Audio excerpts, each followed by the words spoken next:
Good evening to you. For many of us, I was one of them. Our cell phones were paperweights this morning.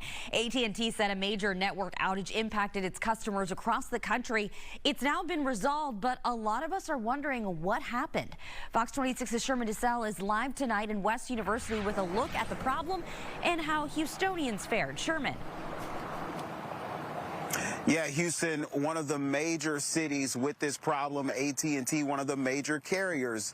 They don't indicate in their initial reports that anything malicious happened, but we want to know the final results of this glitch. A connected world disconnected for hours. Millions of American cell phone customers reported outages, primarily through AT&T. Many cell phones stuck in SOS mode, no calls made or received, and GPS systems busted. Did you feel like you were kind of lost around here? Yes. Okay. So the only place I knew how to get without my phone is actually my house. The wireless company apologized and stated they were taking steps to make sure it didn't happen again. Some were glad they had a different carrier. I was not impacted by the outage, thankfully. I got T-Mobile. Shout out T-Mobile. A lot of people in the Houston area, including myself, use AT&T. So now that I can use my phone, I'm reading our comments. One person says they should give us credit for all inconvenience. I agree. Another person marked themselves safe from the AT&T outage today. But the big question, the real question is, what happened?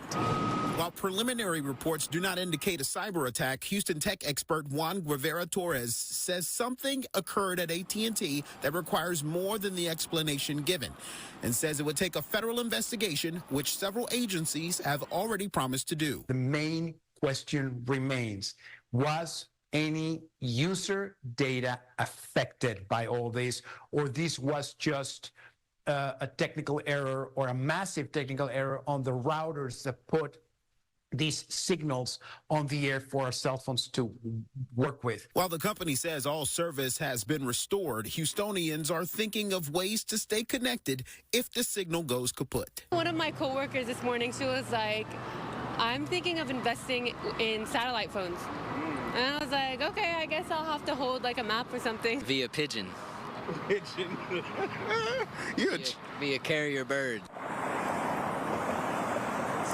Well, okay, so another thing to keep in mind, seriously, first responders can still respond to an emergency in a time like this. They operate on a different systems. And if you have an emergency call, make a 911 call, some of these calls can still go through SOS mode.